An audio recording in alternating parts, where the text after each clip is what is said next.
Halo semuanya yang lagi tiduran, yang lagi rebahan, santuy ria, yang sedang main HP, apapun itu. Yuk, kali ini aku akan ngebahas film Falcon Racing. Film ini mendapatkan rating 5,6 IMDb. Pemeran utamanya itu si Michael J. White. Oke, langsung ke alurnya cuy. Skuida.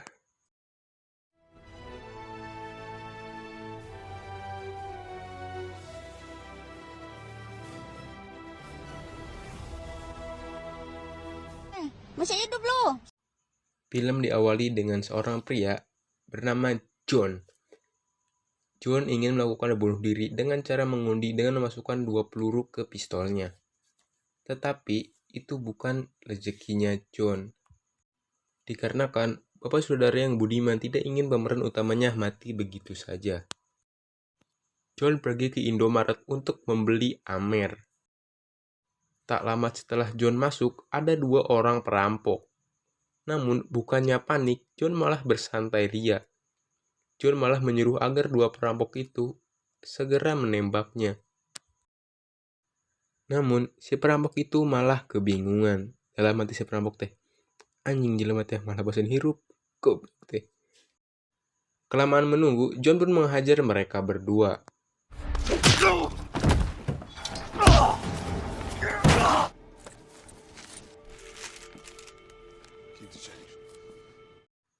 Tibanya di rumah, di sini diperlihatkan latar belakang si John. Nyatanya, John adalah seorang mantan tentara veteran elit global. Anjing elit global. John tampak trauma dengan masa lalunya yang sangat kelam. Di pagi hari, John kedatangan adiknya yang baru pulang dari Brazil, yaitu Cindy. Untuk melepas rindu, mereka berdua pergi dinner. Di sini diperkenalkan bahwa Cindy adalah seorang relawan di salah satu daerah di kota Brazil, tepatnya di Papela. Di pagi hari, Cindy berpamitan ke kakaknya untuk pergi kembali ke Brazil. Dikarenakan Cindy adik terbaik sedunia, Cindy tidak ingin membangunkan kakaknya yang sedang tertidur. Cindy berpindah ke favela. Favela sendiri adalah kota pesisir pantai dan kota ini suara toke anjing. Fuck. Dan bisa disebut kota ini kurang perhatian dari pemerintah sehingga narkoboy, gangster, wanita penghibur dan lain sebagainya sudah lumrah di sana. Di sini diperlihatkan 2 orang polisi, yaitu Katarina dan Santo. Di saat bersamaan datang seorang anak kecil yang memanggil mereka. Anak kecil itu masih tahu mereka bahwa ada seorang wanita yang terbujur kaku di pinggir pantai yang bersimbah darah. Pada saat dicek, ternyata itu adalah adiknya si John, yaitu si Cindy, yang untungnya masih hidup. Shin berpindah ke kantor konsultan Amerika. Detektif Tiago dan partnernya bernama Carlo datang untuk melapor atas kejadian yang dialami salah satu karyawan dari kantor tersebut, yaitu Cindy. Nyatanya, si pejabat atau kita sebut Manny, dia adalah teman dekat atau partner John pada saat di militer dulu. Si detektif itu pergi ke Papela untuk melakukan penyelidikan dan menangkap beberapa orang di sana untuk dimintai keterangan. Namun mereka malah mendapat perlawanan.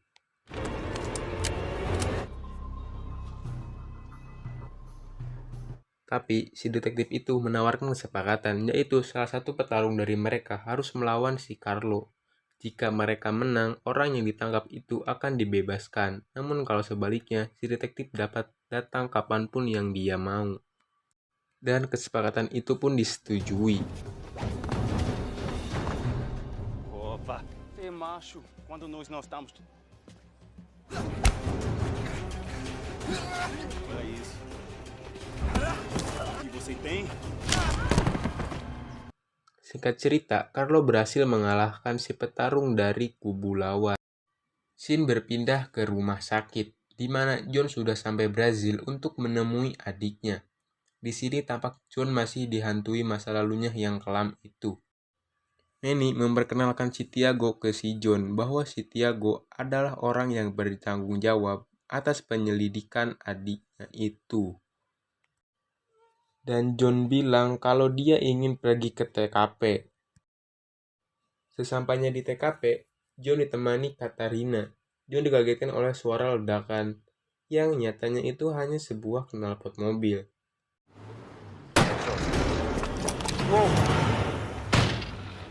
Katrina menunjukkan tempat di mana Cindy ditemukan, dan John bertanya soal saksi mata. Katrina menjawab tidak ada saksi mata sejauh ini.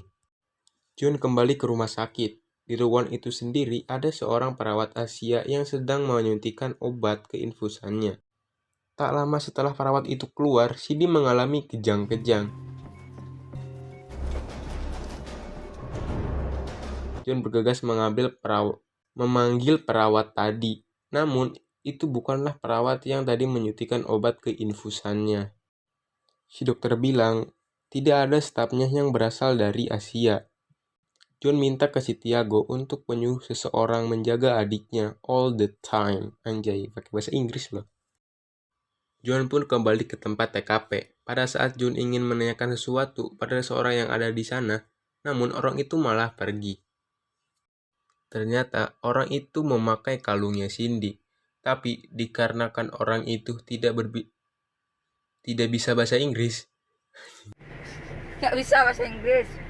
orang itu milih melawannya.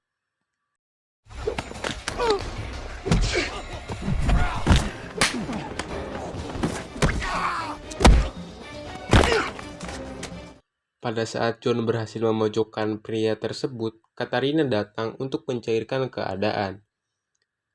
Orang tersebut bernama Kuka, dan kalung itu adalah hadiah dari Cindy. Nyatanya, Cindy dulu bekerja untuk adiknya Kuka yang sudah meninggal, yang bernama Maria. Kuka pun memberikan buku harian Cindy ke si John. Pada saat berceria di sebuah bar, John pun membuka-buka bukunya Cindy. Dan di situ ditemukan janjian terakhir Cindy dengan seorang fotografer. Lalu John menelepon orang tersebut. Kebetulan nomor teleponnya ada dalam buku tersebut. Dan John minta untuk bertemu dengan orang tersebut. Banyak tersebutnya perasaan teh anjing. Kepapalah maklumin anjing. Keesokan harinya, John menemui si fotografer. John meminta salinan foto pada orang tersebut, namun dia tidak mau memberikannya. Tapi, singkat cerita, John berhasil mengambil salinannya yang tersimpan di flash disk. Pada saat orang tersebut kembali ke mobil, tiba-tiba di sini John melihat perempuan Asia yang ada di rumah sakit tadi. Lalu John mengejar wanita tersebut. Tiba-tiba sekelompok bersenjata datang menyerang John. Baku tembak pun terjadi.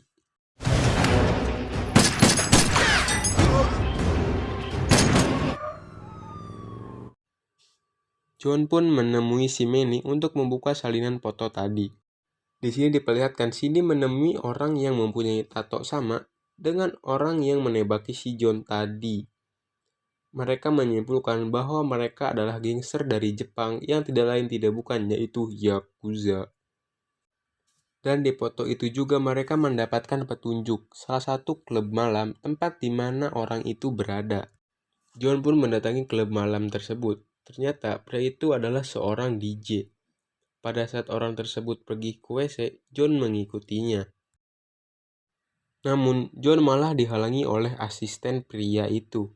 Tapi, mudah saja bagi John untuk menyingkirkan asistennya itu. John langsung menanyakan soal adiknya. Namun, dikarenakan si DJ itu gede hulu, John terpaksa harus menyiksanya dengan cara yang sangat menggelehkan. Yang ketiga kalinya, pria itu memberitahu John bahwa Cindy mengetahui tentang penyelundupan yang mereka lakukan. Si DJ itu pun memberitahu John tempat Yakuza dan antek-anteknya itu, yaitu di salah satu villa. John dihantar Manny untuk pergi ke villa tersebut. Sesampainya di villa, ternyata villa itu adalah tempat orang-orang pemuas hasrat. Lah, diperhalus, oke. Di sini John melihat ada adiknya Kuka, yaitu si Maria yang masih hidup. Mengetahui John datang, si wanita Asia itu memerintahkan anak buahnya untuk menangkap si John. Di sini diperlihatkan dari si gegedug atau si bos Yakuza yang sedang menelepon seseorang. Ya, itu adalah si Tiago. Sudah bisa dipastikan si Tiago dibayar untuk menangani si John agar tidak macam-macam dengan bisnisnya itu. Ya, cuan. Susah kalau bicara dengan cuan tuh guys. Oke, lanjut. Si bos Yakuza itu yang pelontos peot itu menunjukkan kekejamannya dengan menusuk si DJ yang telah membocorkan bisnisnya dengan menggunakan senjata khas para Yakuza, yaitu samurai. John pun harus berkelahi dengan para anak buah dari si Yakuza itu.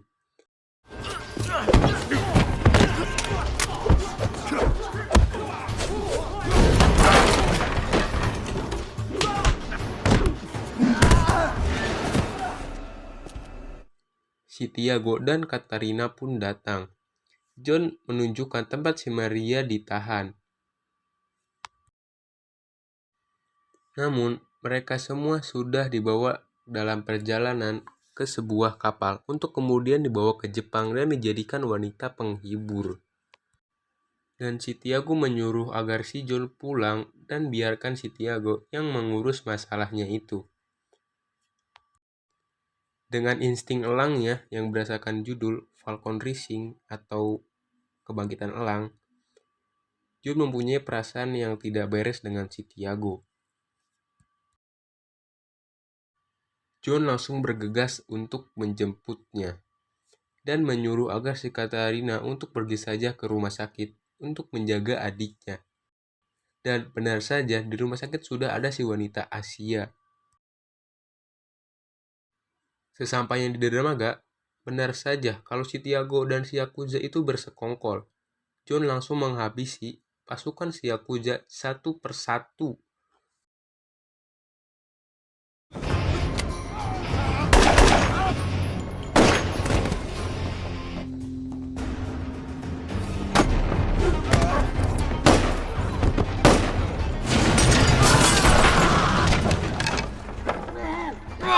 Dan tiba saatnya John melawan si Yakuza dan si Tiago beserta partnernya itu.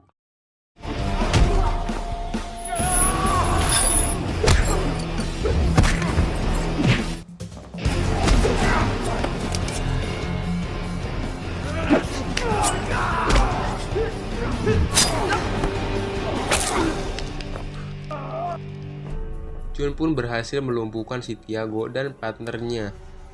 Kini tersisa si John dan si Yakuza.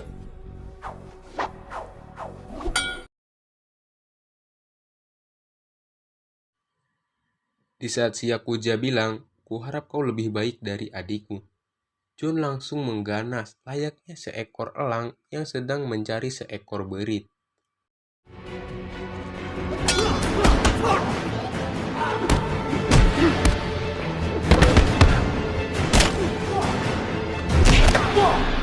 Singkat cerita, John berhasil mengalahkan mereka bertiga. Namun si Tiago memilih untuk bunuh diri.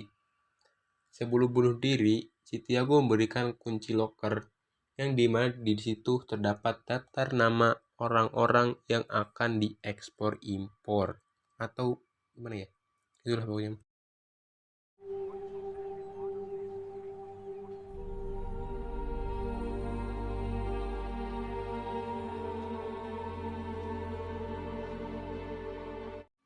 John pun kembali ke rumah sakit, tapi adiknya itu perlu waktu yang sangat lama untuk pemulihan. Di scene akhir, John menemui si Manny. John ditawari untuk bergabung kembali menjadi tentara elit global untuk membasmi COVID-19, dan film pun selesai. Pesan yang bisa kita ambil dari film ini yaitu jangan pernah membangunkan elang yang sedang tertidur atau Anda akan menyesal. Di akhir video, saya Sultan mengucapkan salam rebahan Indonesia. Kucubar. Thank you guys.